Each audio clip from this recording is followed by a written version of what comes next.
A millionaire used to having everything takes a woman to his home without knowing she was a virgin. When she finally stays alone with the millionaire, she reveals to him that her body had never belonged to another. Follow this impactful ending to the very end and discover many other beautiful stories. The Manhattan skyline cut sharp angles against the night sky as rain descended in sheets, transforming Fifth Avenue into a mirror of shimmering lights. Ethan Blake watched the city through the tinted windows of his Bentley, a kingdom he'd conquered through calculated precision. At 42, he commanded an empire that spanned real estate developments across 3 states, with a net worth that journalists had stopped trying to estimate years ago. "The gallery opening is in 20 minutes, sir," his driver announced, navigating through the congested streets with practiced ease. Ethan barely acknowledged him with a nod.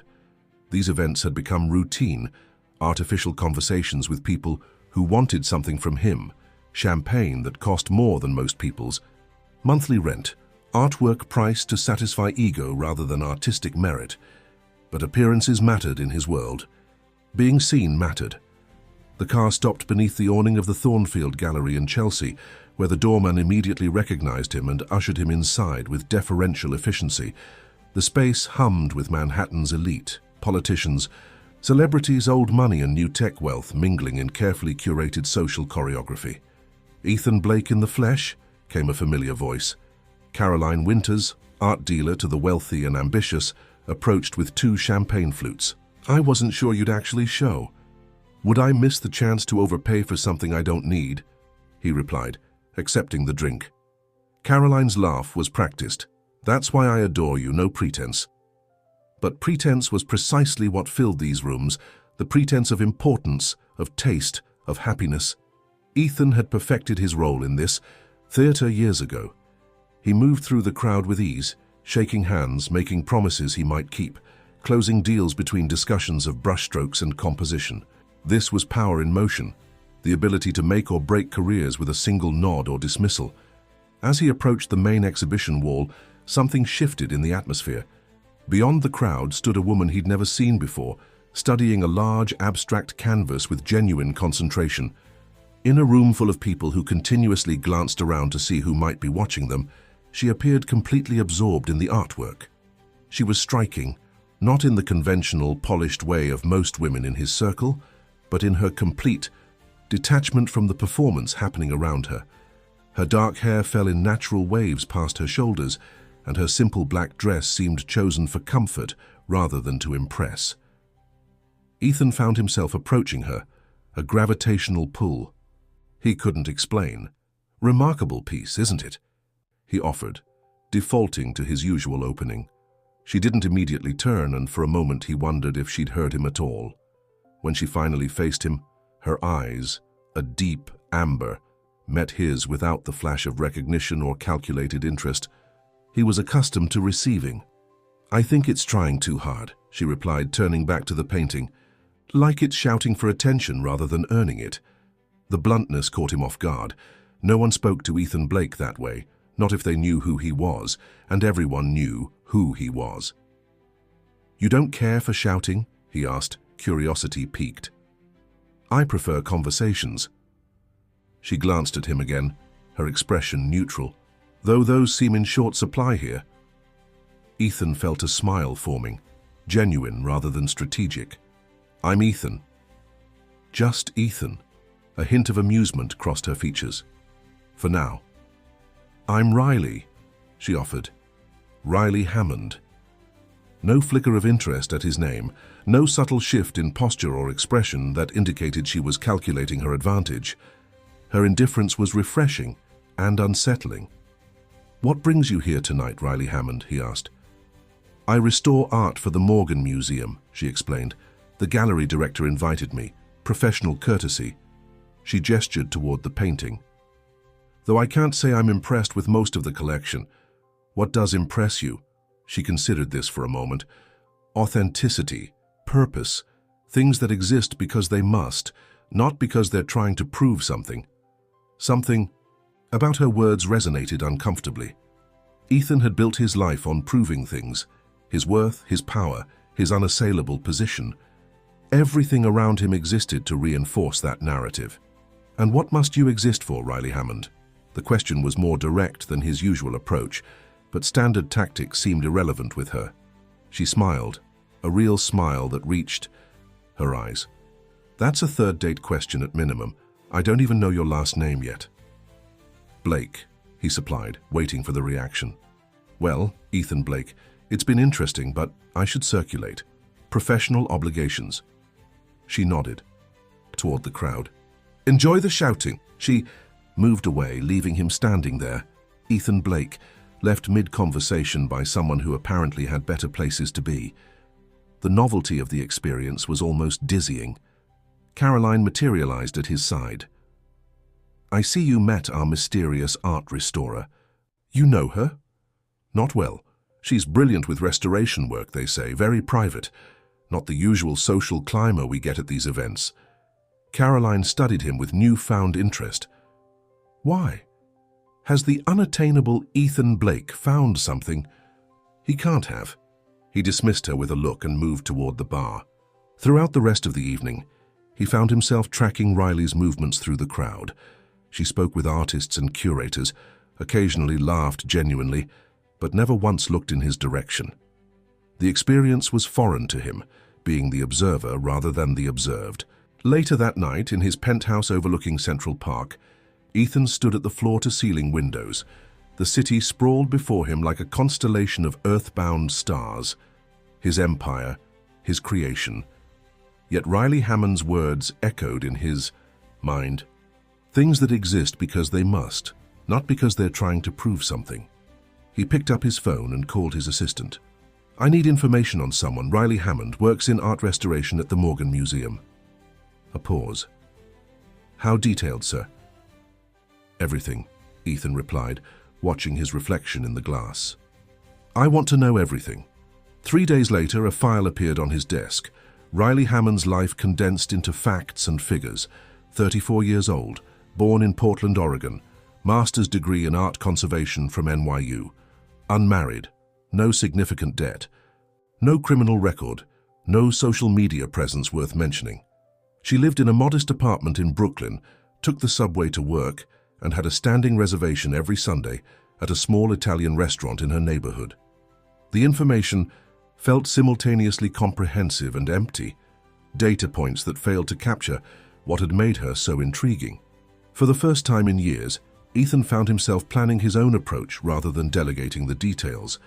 He arranged to donate a significant amount to the Morgan Museum's restoration department with the specific request to tour their facilities. When he arrived the following week, Riley didn't seem surprised to see him. If anything, she appeared mildly amused. "Mr. Blake," she acknowledged, as the museum director practically tripped over himself making introductions. "What a coincidence. I've always had an interest in preservation," Ethan replied smoothly. "The delicate balance between what time takes and what we choose to save." The director excused himself to take a call, leaving them alone in the restoration room. Riley returned to her work, a small Renaissance painting laid out before her under specialized lighting. "This is quite the generous donation," she said without looking up, her hands steady as she worked with tools that looked more surgical than artistic, especially from someone who yesterday had no documented interest in art restoration. "You researched me." He couldn't help feeling pleased. "The museum director gave me your Wikipedia page and 3 magazine profiles to read before you arrived." Now she did look up, those amber eyes direct. "Though I suspect those tell me as little about you as your background check told you about me." Ethan felt a jolt of surprise. "What makes you think—" "Please," she interrupted, a hint of a smile playing at her lips. "Men like you don't show up somewhere without knowing exactly what you're walking into. I'd be disappointed if you hadn't investigated me." She returned to her work, "Though I am curious what you found interesting enough to warrant this elaborate setup." No one spoke to him this way, with such casual dismissal of his power. It was intoxicating. "Have dinner with me," he said simply. "No." Her refusal came without hesitation, her attention still on the painting. "Why not?" Riley set down her tool and finally gave him her full attention. "Because men like you see people as acquisitions." I'm not interested in being someone's novel experience or challenging conquest. You don't know me, Ethan countered, though her assessment wasn't entirely wrong. I know your type, she replied, and I know myself. Those are the only data points relevant to this particular equation. Ethan stepped closer, studying the painting she was working on. A pastoral scene damaged by time and neglect, now coming back to life under her hands. What if I'm not what you think? He asked. What if dinner is just dinner? Is it ever? She looked up at him, her expression softening slightly. Look, Mr. Blake. Ethan, she conceded. I appreciate the museum donation regardless of its motivation, but I'm not part of the package. He should have walked away. Ethan Blake didn't pursue, he was pursued. Yet he found himself saying, coffee then, public place, daytime, no expectations. Riley studied him for a long moment, as if trying to decode something written in a language she only partially understood. Finally, she sighed. Fine. Coffee. 1 hour, and then you find another restoration department to shower with unexpected generosity. Deal, he agreed, surprised at his own satisfaction with this small victory. As he left the museum and slid into the back seat of his waiting car, Ethan realized he was smiling. Not the practice smile he deployed in boardrooms and benefit galas, but something unfamiliar and genuine. Riley Hammond represented something he rarely encountered. A challenge, yes, but more than that. An unknown variable in his meticulously calculated life. What he couldn't possibly know then was how completely this variable would rewrite his equation. Coffee with Riley became lunch the following week. Lunch evolved into gallery visits and long walks through Central Park as autumn painted the trees in brilliant hues of amber and crimson. Ethan found himself rearranging meetings and postponing business trips, behaviors entirely foreign to his meticulously structured world.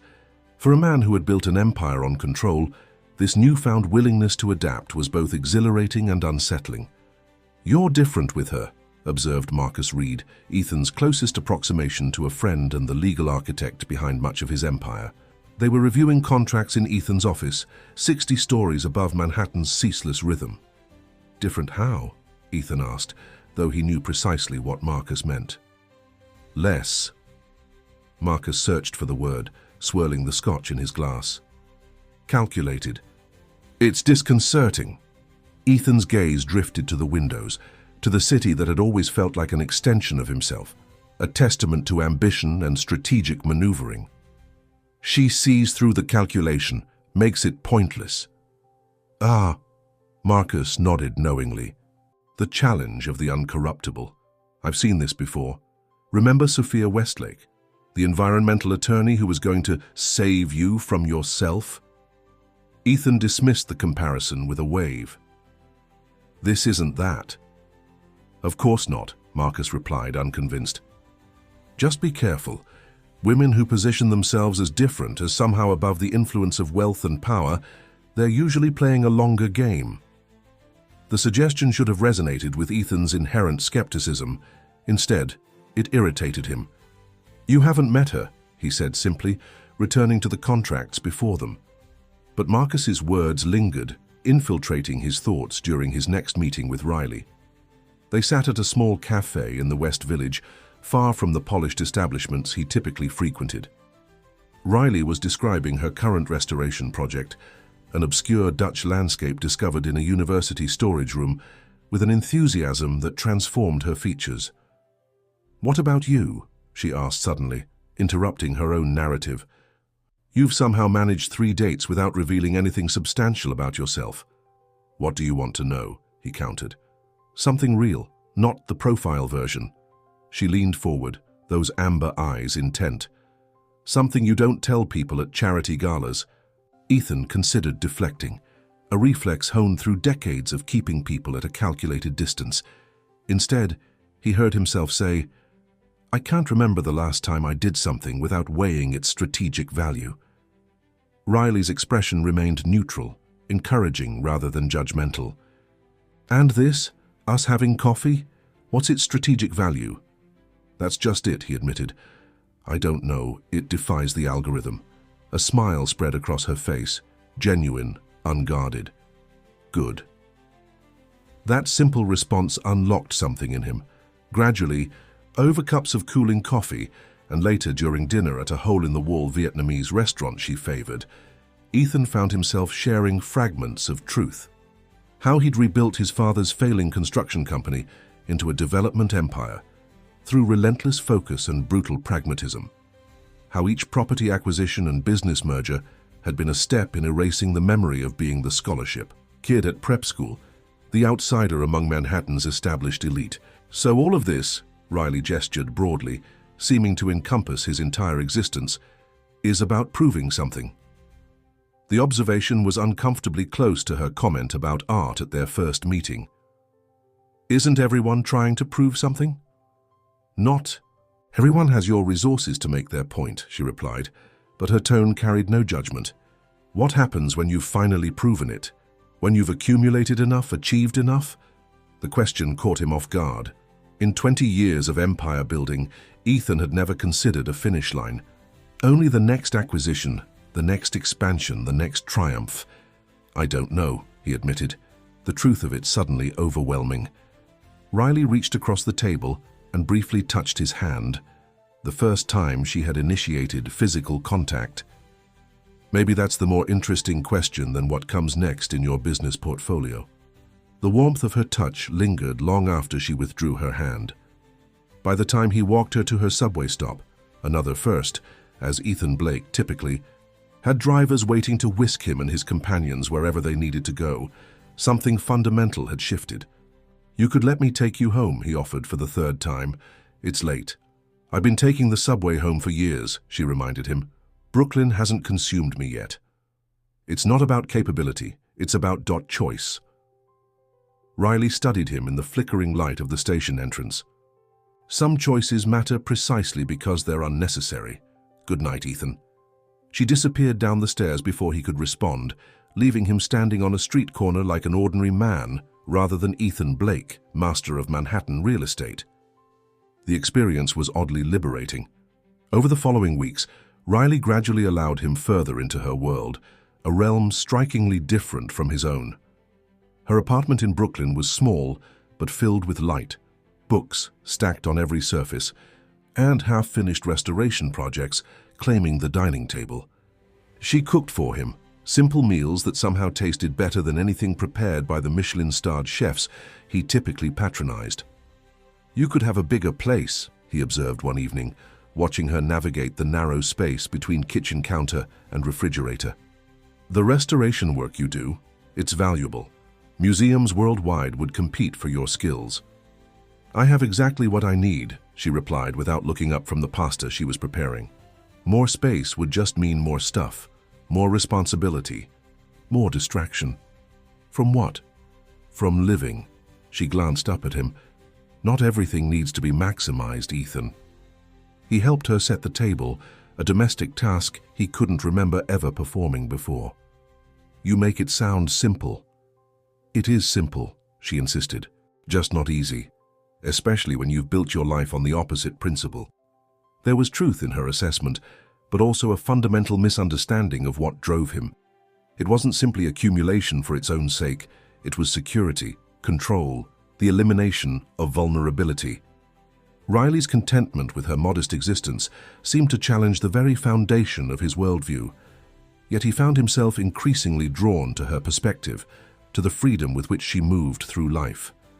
While his days were governed by strategic calculations, Riley seemed guided by something more intuitive, an internal compass calibrated to meaning rather than advantage.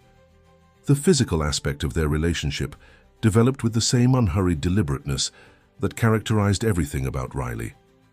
Ethan, accustomed to companions who perceived physical intimacy as either currency or inevitable progression, found her measured pace both frustrating and intriguing. When they finally did sleep together, after a quiet dinner at her apartment that extended into the early morning hours, the experience transcended his expectations. It wasn't just physical attraction, though that was certainly present. It was the culmination of gradual revelation, of barriers lowered intentionally rather than stormed through with wealth or charm. For perhaps the first time in his adult life, Ethan felt present in the moment, rather than calculating its aftermath or advantage. Afterward, as moonlight filtered through her simple curtains, Riley traced patterns on his chest, her expression thoughtful. "What?" he asked, catching her hand in his. "I'm trying to figure out if I've made a terrible mistake," she admitted, the vulnerability in her voice unlike anything he'd heard from her before. "Sleeping with me?" "Letting you in." She met his gaze directly. "You're used to collecting experiences, Ethan. People, places, things. They're all acquisitions for you, temporary fascinations until the novelty wears off." The assessment was cutting in its accuracy. Before Riley, relationships had indeed been carefully managed experiences with predetermined endpoints, enjoyable diversions that never threatened the primacy of his ambition or autonomy. "This is different," he said, and was surprised to find he meant it. Riley studied him for a long moment as if trying to read truth from his features. "I hope so," she finally whispered, "because I don't do temporary very well." Something shifted between them that night, a deepening that Ethan hadn't anticipated or planned for.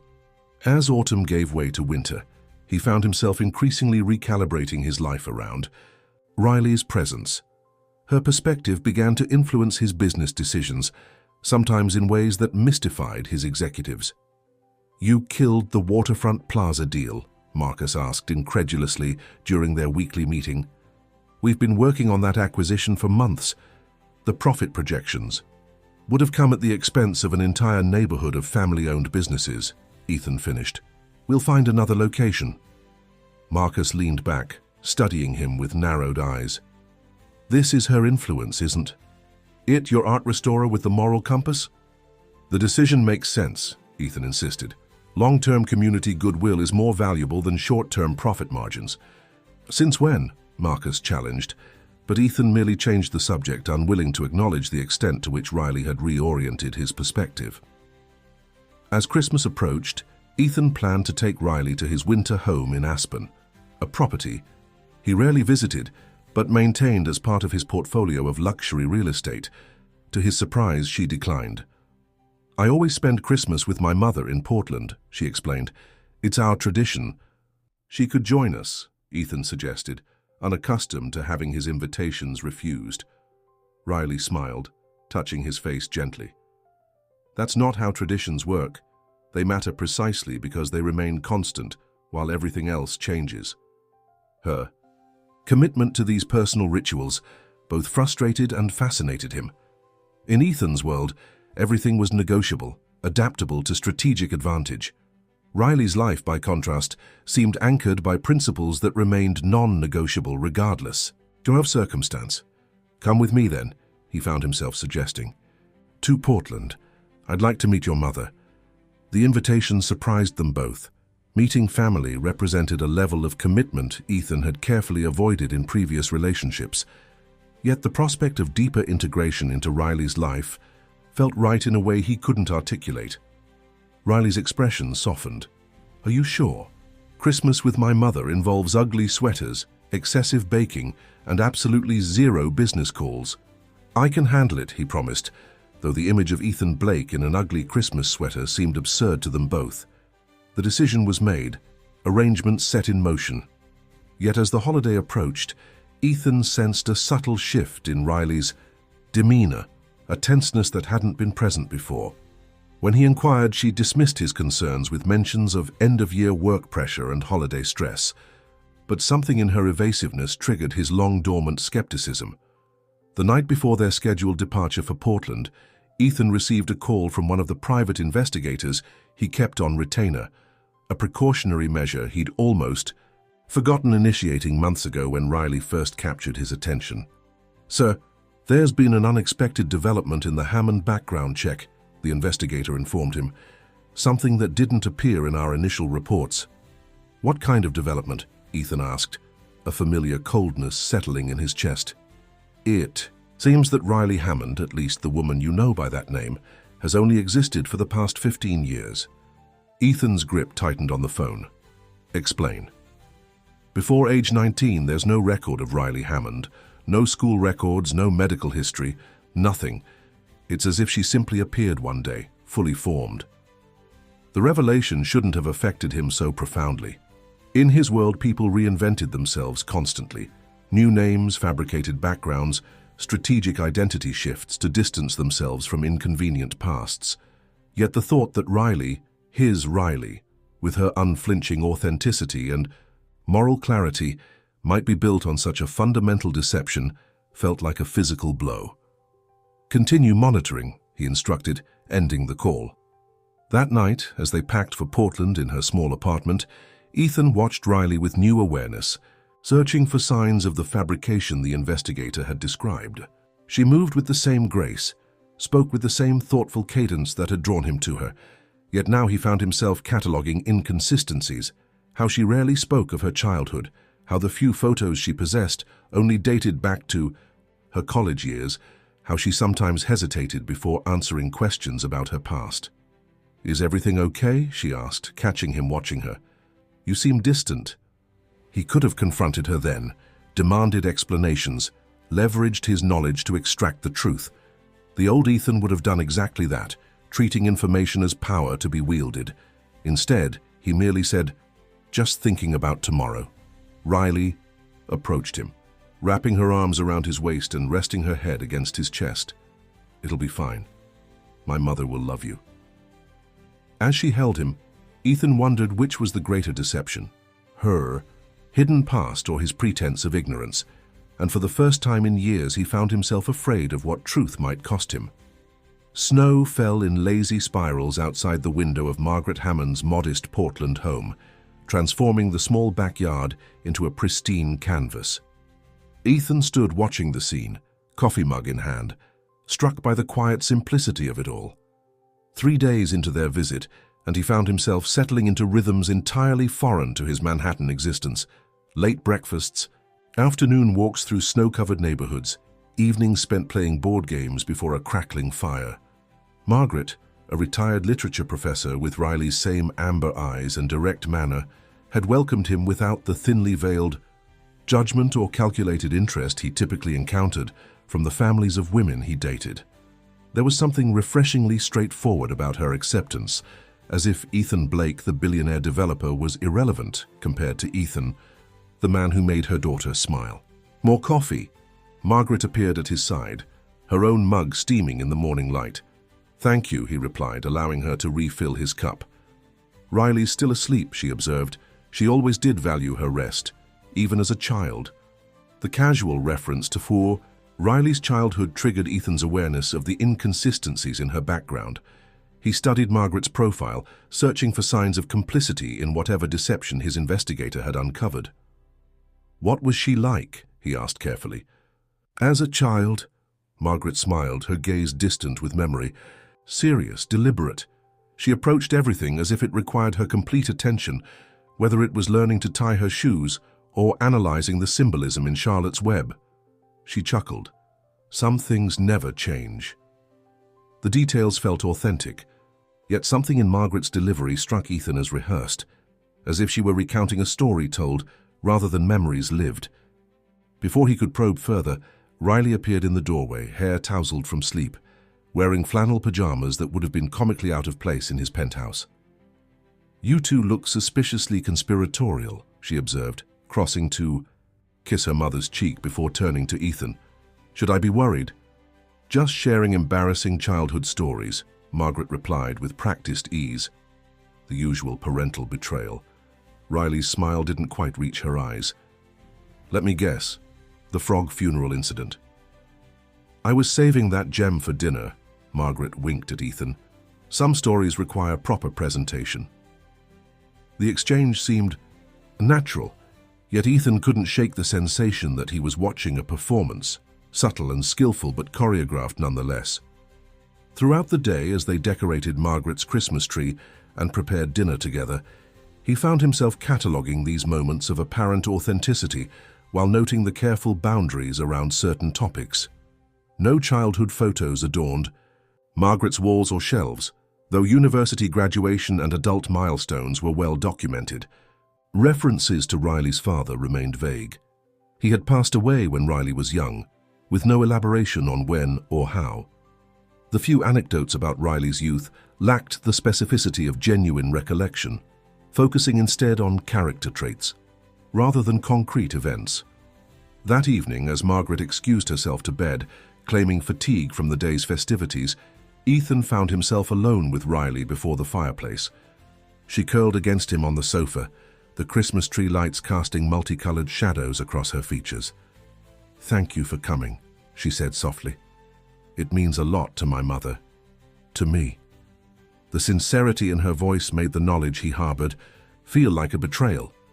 Yet something compelled him toward confrontation, perhaps the businessman's instinct that unaddressed liabilities only grow more dangerous with time. "Riley," he began carefully, "how long have you and Margaret known each other?"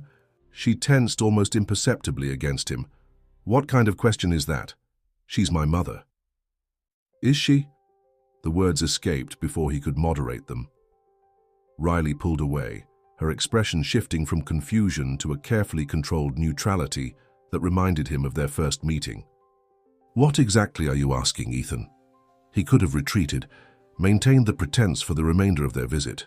Instead, he said, "My security team routinely investigates people who enter my life.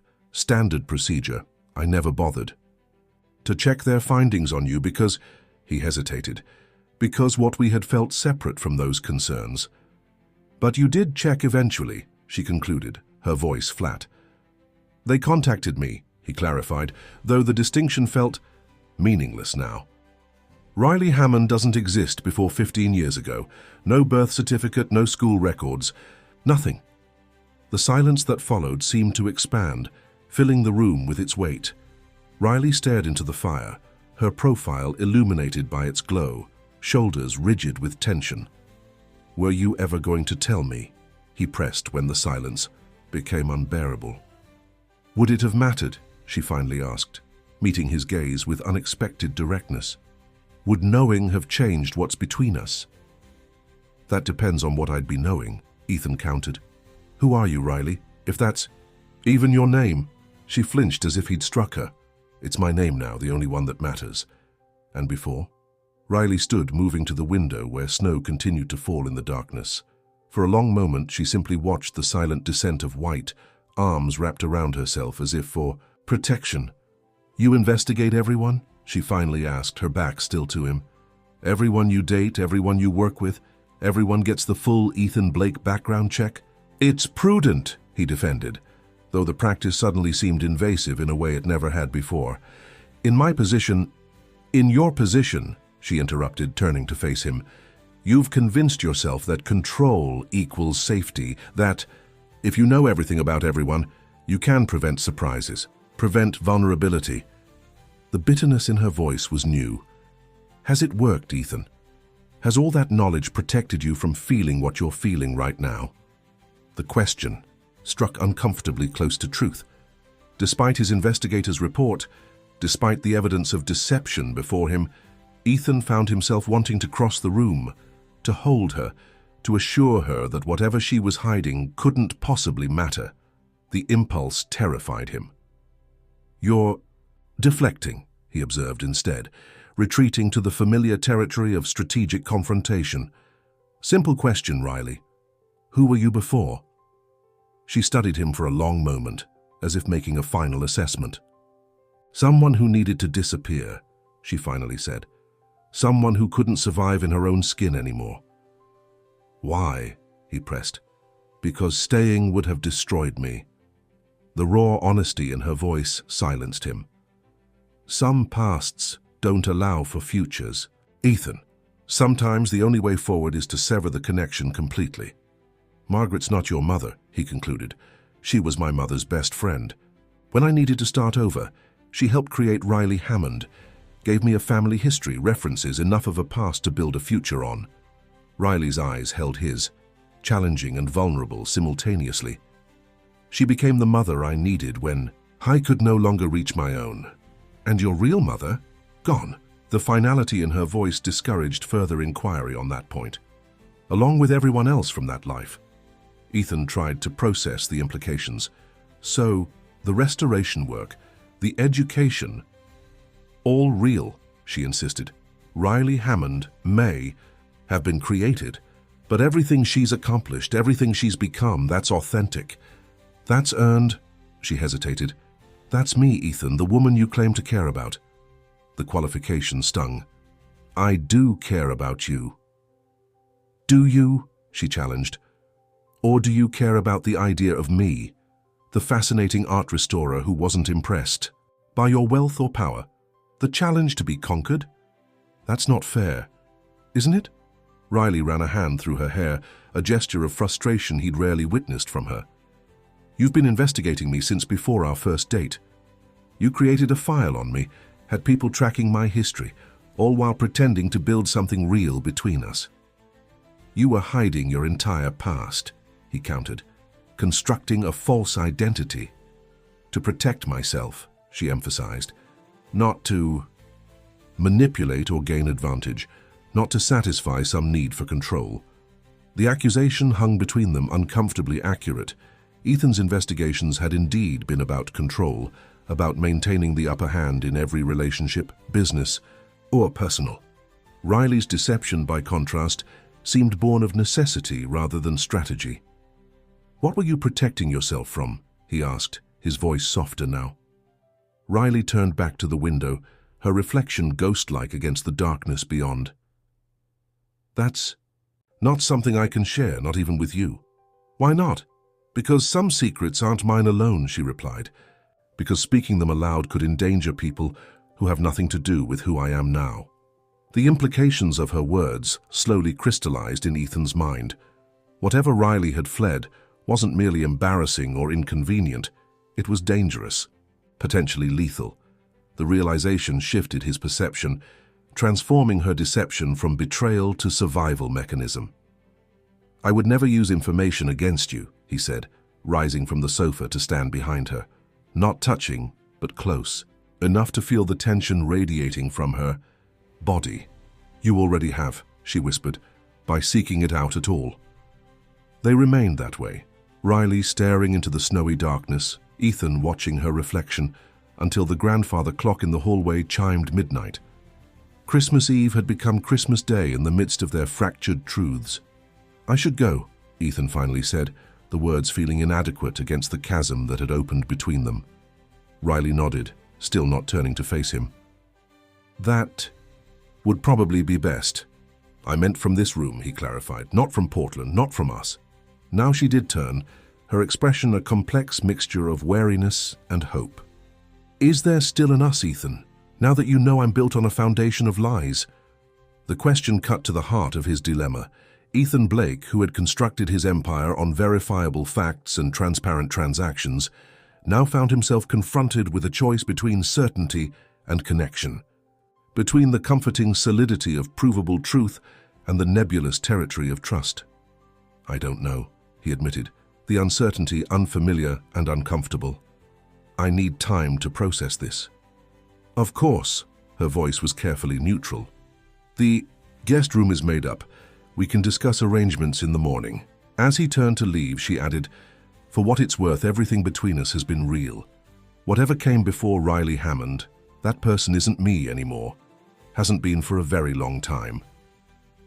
That night, lying awake in Margaret's guest room, Ethan found himself dissecting every interaction, every conversation he and Riley had shared. Had there been signs he'd missed? Indications of her carefully constructed identity? Or had the very qualities that drew him to her, her directness, her commitment to authenticity in the present moment, been reactions against the fabrication at the core of her existence? More troubling still was his own response. The rational approach would be clean separation. Riley's deception created unknowable risks, both personal and professional. Yet the prospect of returning to his meticulously ordered life without her felt hollow in a way that defied logical analysis. Morning arrived with awkward politeness at the breakfast table. Margaret, sensing the tension, made herself scarce after coffee, claiming errands that couldn't wait. Left alone, Ethan and Riley maintained the pretense of normalcy, discussing return flights and end-of-year schedules as if the previous night's revelations had never occurred. It was Riley who finally breached the subject. setting down her coffee cup with deliberate care. "I've booked a flight back to New York for this afternoon. You can stay and enjoy Christmas with Margaret. She'd like that, but I think it's best if I go." Running again? The words emerged sharper than intended. Riley's expression hardened. "That's unfair. Is it? You've built your entire identity around escape. When things get difficult, you disappear. Create something new." "Once," she corrected. "I did that once when the alternative was unthinkable. Don't confuse survival with habit, Ethan." The distinction gave him pause. "Then why leave now?" "Because you're looking at me differently," she said simply. "Because you're cataloging every word, every gesture, searching for deception. That's not a foundation for anything meaningful." The accuracy of her assessment was unsettling. Even now, he found himself analyzing her body language, her tone, weighing them against the possibility of strategic manipulation rather than genuine emotion. "What would you do in my position?" he challenged. "If you discovered everything you thought you knew about someone was carefully constructed fiction?" "Not everything," she countered. "The woman you've known these past months, that's the most authentic version of myself I've ever been. With anyone." The vulnerability in her admission resonated against his own experience. With Riley, he too had revealed aspects of himself typically kept carefully guarded. Insecurities, uncertainties, the hollowness that sometimes accompanied his achievements. Their connection, whatever its foundation, had allowed for a genuineness he rarely permitted himself.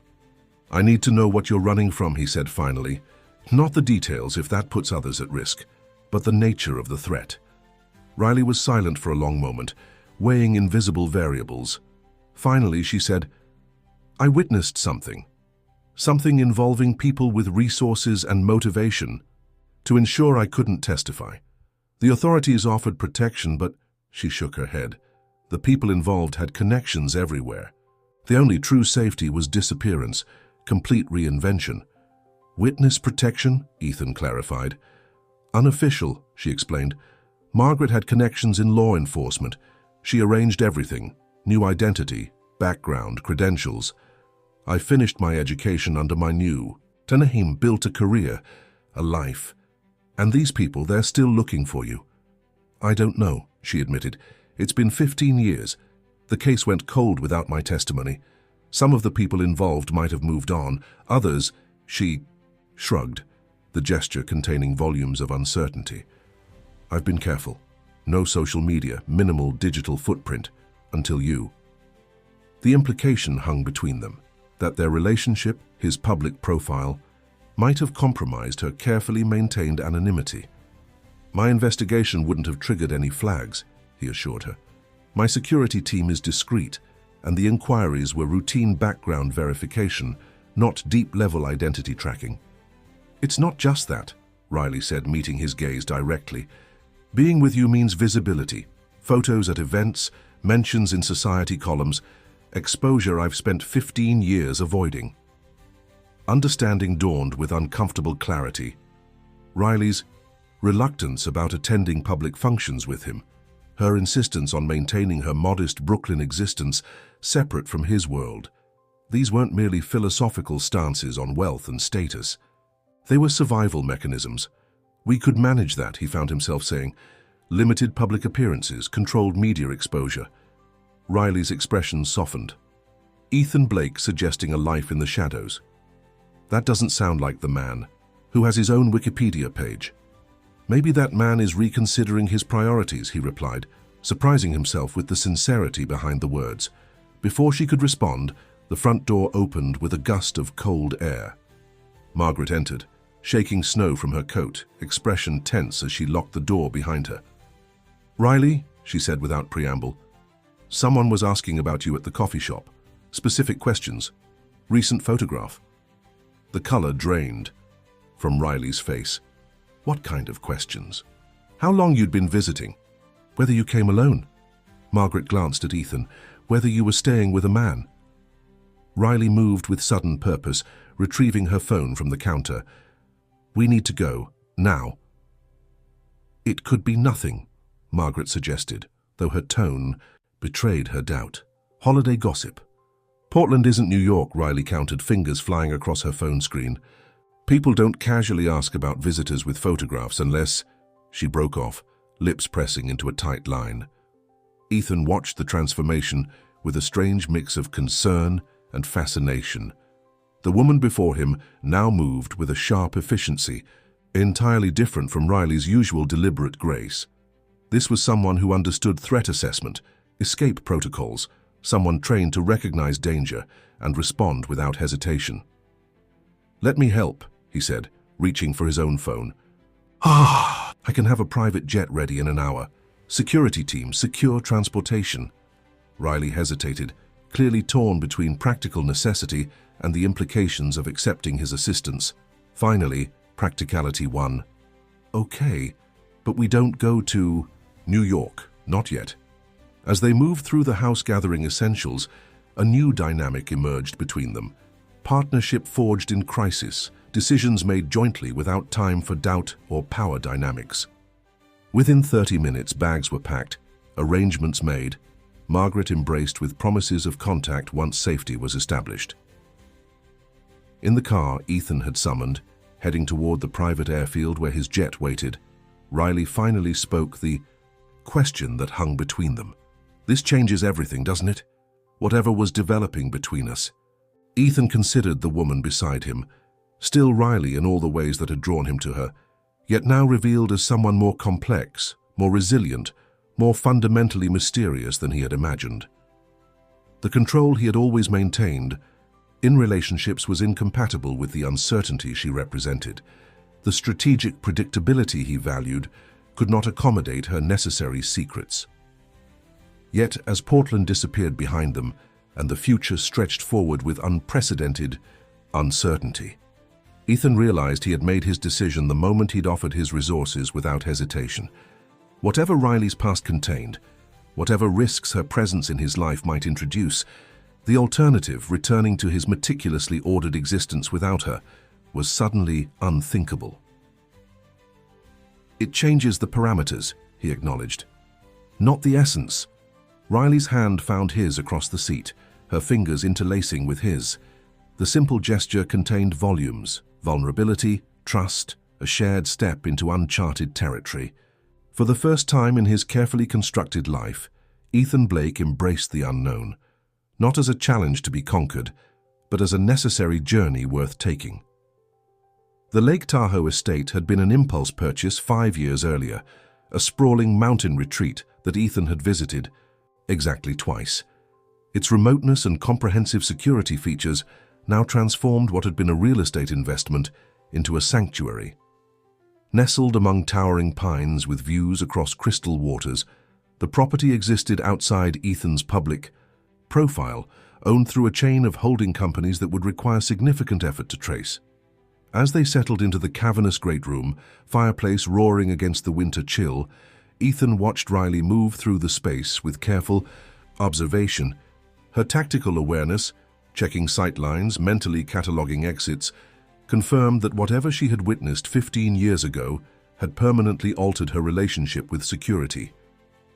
"My team has swept the property," he assured her, setting his laptop on the massive oak table that dominated one end of the room. "Perimeter security is active. No one approaches without multiple alerts."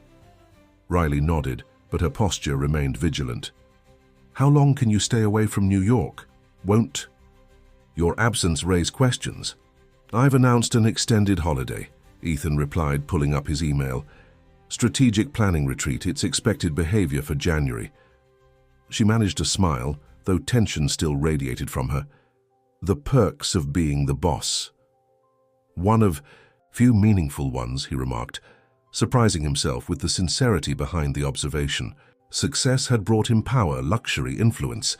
Yet in this moment of crisis, the only benefit that mattered was the freedom to protect Riley without explanation or justification to others. As evening deepened into night, they established a strange domestic rhythm, Ethan working remotely, Riley alternating between restless vigilance at the windows and attempts at normalcy through small tasks.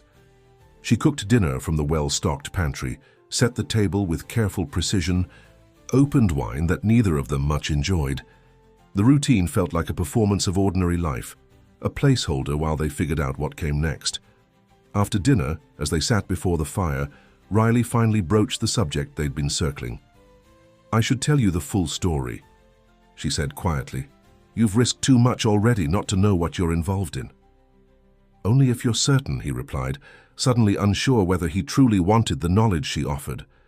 Ignorance had its own protection, for her, for him, for whatever future they might salvage from this upheaval. Riley drew a deep breath, steeling herself. "My name was Meredith Calloway. I grew up in Seattle. My father was an accountant for a shipping company that—" She hesitated, choosing her words carefully. "That moved more than just legitimate cargo. I didn't know that as a child, of course. He was just my dad, the man who taught me to ride a bike and check my homework." Ethan maintained careful neutrality, allowing her to navigate the narrative at her own pace. "When I was 19, in Sumter, my second year at University of Washington, my father called me in a panic. Said he'd discovered something in the company books that frightened him. He'd gone to his boss thinking it was a mistake, but the response made him realize it was intentional." Riley stared into the fire, its light reflecting in her eyes. "He arranged to meet me the next day. Said he had documentation I needed to hold for him." The past seemed to press closer around them as she spoke, the safe house momentarily transformed by the weight of memory. "He never arrived," Riley continued, her voice steady, despite the emotion Ethan could sense beneath the surface. "I waited for hours. When I returned to my apartment, it had been ransacked, completely destroyed. The message was clear. They were looking for whatever my father had planned to give me." "And had he?" Ethan asked quietly. Riley shook her head. "Not yet, but they couldn't be certain. I fled to a friend's place, terrified. The next morning I learned my father's car had gone off a mountain road." "Tragic accident," she quoted bitterly. "The police investigation was perfunctory. Case closed within days." The deliberate avoidance of certain words, murder, killed, spoke volumes about the psychological mechanisms Riley had developed to process her trauma. "I knew it wasn't an accident," she continued. "And I knew they'd come for me next, assuming I had whatever information had gotten my father," she swallowed hard, "had led to what happened to him. I went to the police, but without evidence, all I had was speculation and coincidence." "What changed?" Ethan asked, sensing the narrative pivot. "One of my father's colleagues contacted me, said he had the same concerns, the same suspicions about the company operations.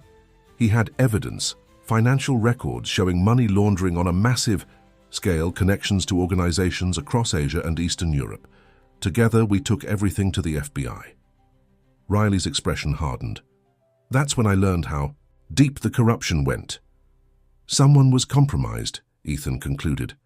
Riley nodded. "Within days, my father's colleague disappeared. His apartment burned down with him inside. Another accident. The FBI agent we'd trusted warned me that the investigation was being systematically dismantled from within. Said my only chance was to disappear completely. That's when he connected me with Margaret. Your mother's friend," Ethan remembered. "They'd been college roommates," Riley confirmed. Margaret had retired from academic administration, but still had connections. Between her and the FBI agent, they created Riley Hammond. New identity, new history, new city. The understanding was that I'd never contact anyone from my old life again. Not friends, not remaining family. Meredith Calloway ceased to exist. The scope of her sacrifice struck Ethan with unexpected force. His own reinvention had been strategic. Poor. Construction magnate's son to Manhattan power broker. Riley's had been existential, her entire identity severed, her past excised, not for advantage but survival. "And the FBI investigation?" he asked. "Officially still open but inactive," she replied. "Without my testimony and the documentation that disappeared with my father's colleague, they had nothing actionable. The shipping company was sold, restructured, absorbed into a larger corporation. Most of the leadership moved on to other ventures. In theory, the immediate threat dissolved years ago. But you stayed hidden," Ethan observed. "Some people have long memories," Riley said simply, "and significant resources. the kind of people who don't consider accounts fully settled until every loose end is eliminated. And now they've found you, Ethan concluded grimly, the reality of their situation settling with new weight. Riley's expression revealed a vulnerability he'd rarely witnessed in her. Because of my connection to you, your profile, your visibility, it created a trail they could follow, a way to find Meredith Calloway hidden inside Riley Hammond. The implication was clear. Their relationship had compromised her safety. Yet, Ethan rejected the subtle blame beneath her words. You don't know that for certain, he countered. 15 years is a long time to maintain perfect anonymity. One photograph in the wrong place, one former classmate who moved to New York. There are countless ways identity fragments can reconnect. Riley seemed to consider this, the rigid line of her shoulders softening slightly. Perhaps, though, the timing seemed significant. Ethan crossed to her chair, kneeling before her to establish direct eye contact. Whatever the catalyst, we deal with this together. My resources, your knowledge of what we're facing, there's a solution beyond running again. What kind of solution? Her skepticism was palpable. These aren't business rivals, Ethan. They're not people you can outmaneuver with contracts or leverage with market position. No, he agreed, but they are people who respond to incentives and deterrents like anyone else. The plan took shape over subsequent days, a delicate balance of legal maneuvering, strategic information deployment, and calculated risk. Ethan's team of attorneys began assembling what Riley knew into a comprehensive evidence package, structured to be released automatically to multiple federal agencies and news outlets should anything happen to either of them. Simultaneously, his security experts worked to identify the source of the Portland inquiry, tracing backward through digital and physical surveillance to determine the extent of their exposure. Riley initially resisted what she perceived as a confrontational approach. You can't fight these people directly, she insisted during one particularly heated discussion. The only proven strategy is disappearance. That's not a life, Ethan countered. It's a postponement. How many more identities will you create? How many more times will you sever everything meaningful to start over? The question hung between them, unanswerable yet undeniable in its truth. Riley's existence as Meredith Calloway had ended in trauma. Her life as Riley Hammond now teetered on similar precipice. The pattern could continue indefinitely, each iteration costing more of her authentic self. On their 7th day at the Lake Tahoe property, Ethan's security chief called with unexpected information. The man asking questions in Portland had been identified, not a hired assassin or corporate enforcer, but a private investigator working for a law firm in Seattle. A law firm? Riley repeated, confusion evident. That doesn't make sense. It might, Ethan suggested, thoughts racing ahead.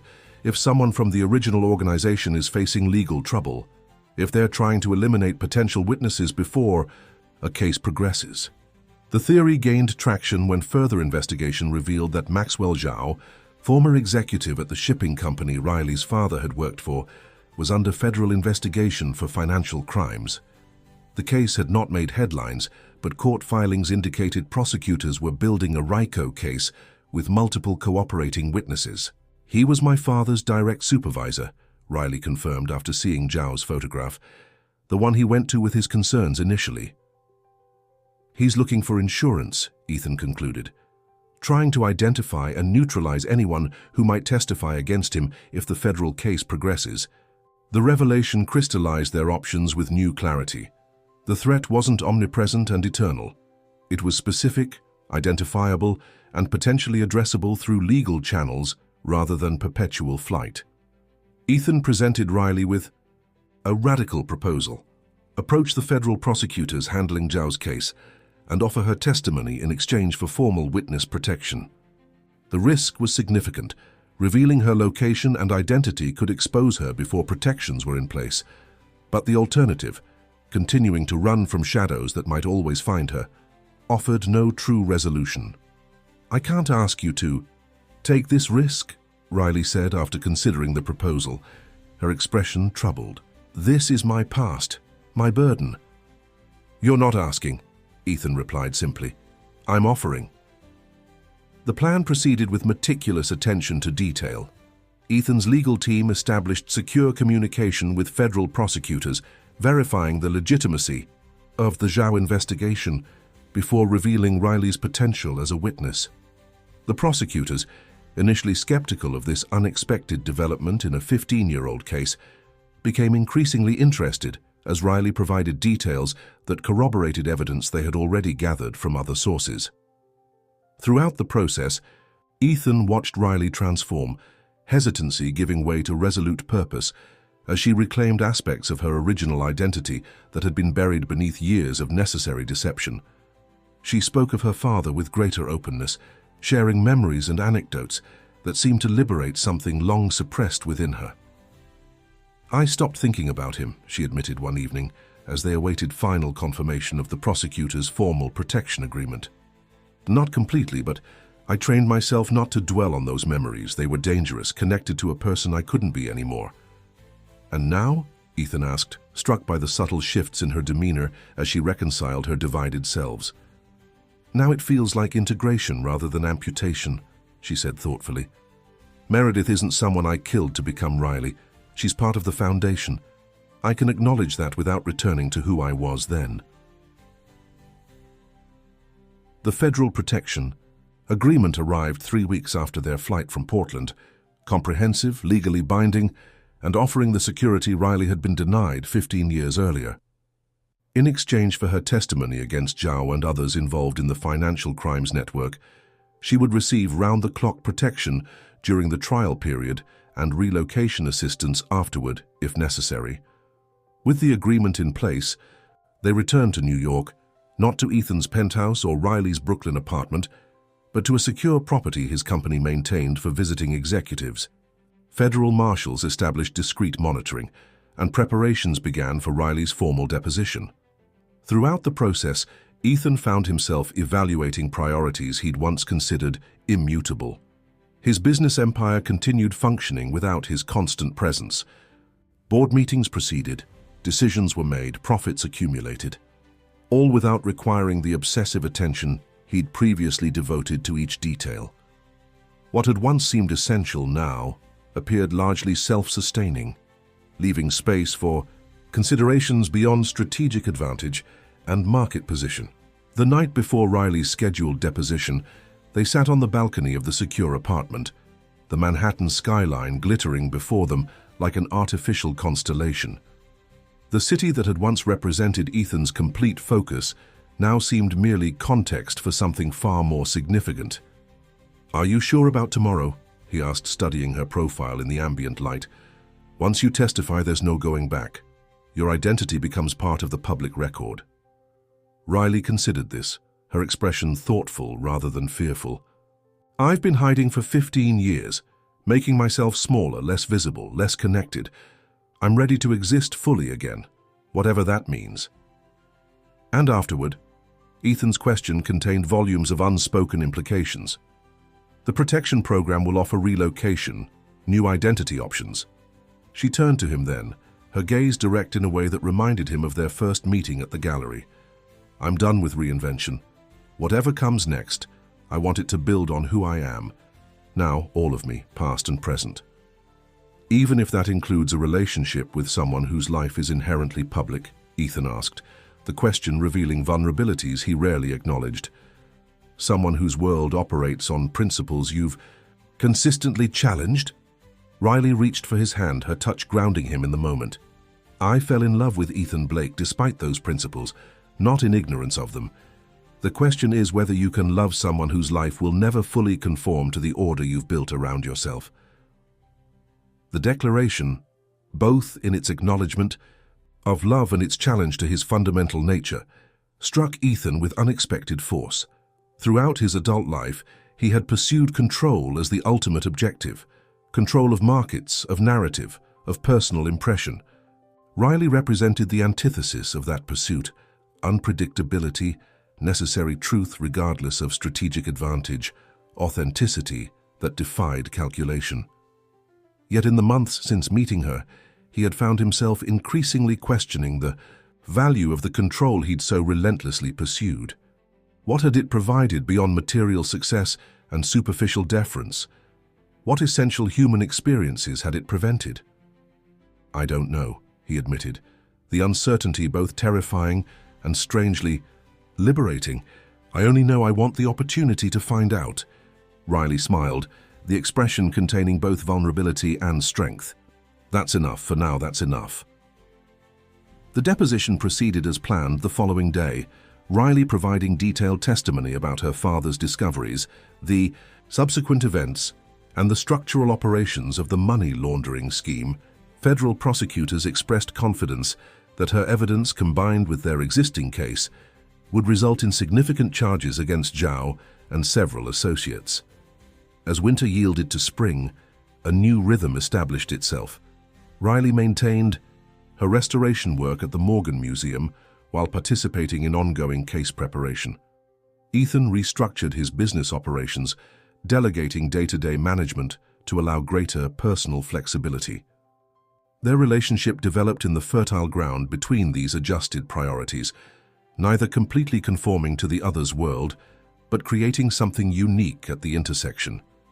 The final confrontation with the past came not through dramatic courtroom testimony, but through a meeting arranged by federal prosecutors. Zhao, facing overwhelming evidence and seeking sentence reduction, had agreed to plead guilty and provide information about additional criminal networks.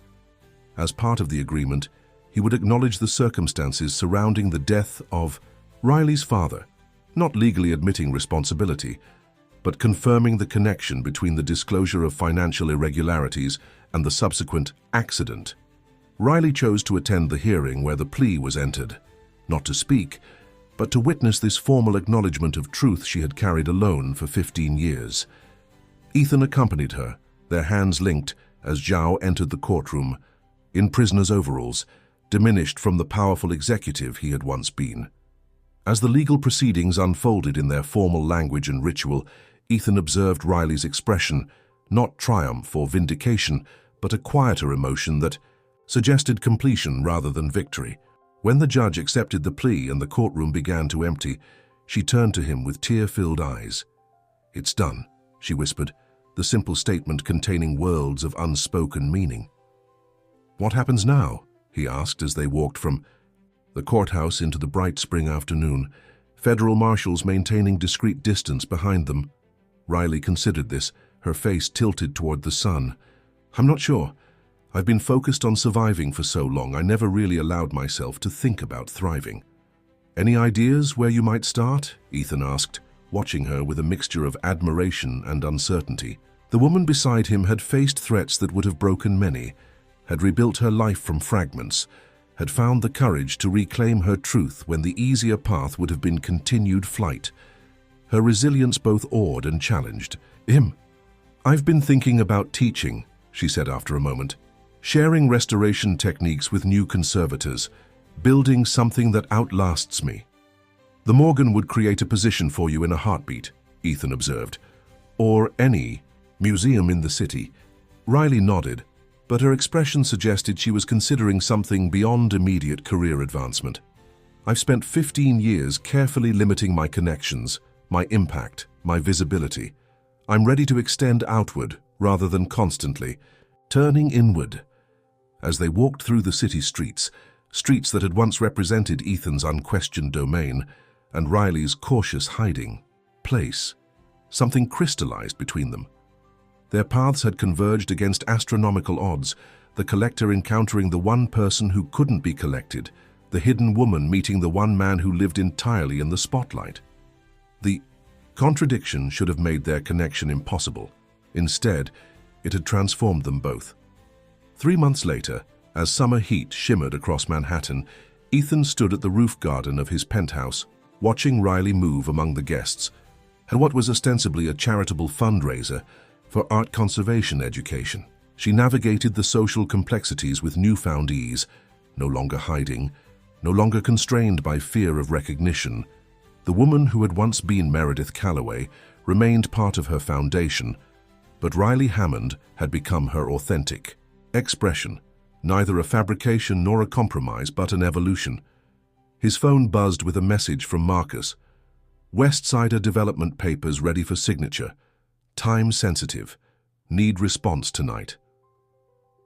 A year ago, such a message would have pulled him immediately from any social obligation, regardless of personal cost. Now he silenced the phone without hesitation. The development would proceed with or without his immediate attention. Some priorities had become non-negotiable. Riley approached, champagne flute in hand, having extracted herself from conversation with a museum director. "Everything okay?" she asked, noting his expression. "Perfect," he replied with genuine conviction. "Just perfect." As they stood together overlooking the city that had brought them together, a landscape of angles and edges, light and shadow, opportunity and threat, Ethan recognized a fundamental truth he had spent decades resisting. Control was illusion, security a temporary state at best. The only certainty worth pursuing was authentic connection, with all its attendant vulnerabilities and risks. Riley had taught him that lesson not through instruction, but through example, through her willingness to reclaim her truth despite the danger, to build a future on foundation of authentic identity rather than strategic advantage.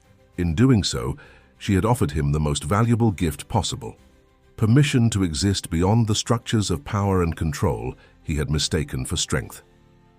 "What are you thinking about?" she asked, studying his face with the same attention. She devoted to her restoration projects. Ethan considered the question, weighing truth against presentation, as he once would have done automatically. Then he simply said that some things can't be possessed, they can only be cherished. Riley smiled, recognizing his reference to their earliest conversations. "And have you learned to cherish rather than possess, Ethan Blake?"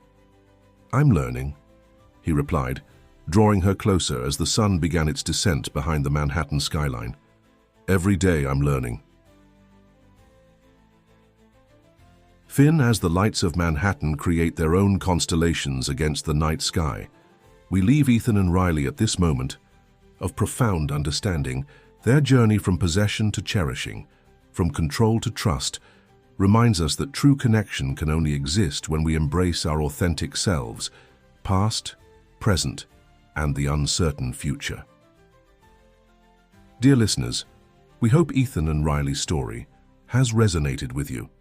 To continue this emotional journey, we've prepared a special playlist with equally captivating stories about identity, reinvention, and the courage to embrace vulnerability. Find it by clicking the link to your left. If you enjoyed this story, please subscribe to our channel and give this video a thumbs up. Every day, we bring unique narratives that explore life's complexities and the transformative power of authentic connection. Don't miss our upcoming content, stories that challenge, inspire, and move you. We look forward to reading your thoughts in the comments below. Finn of the story.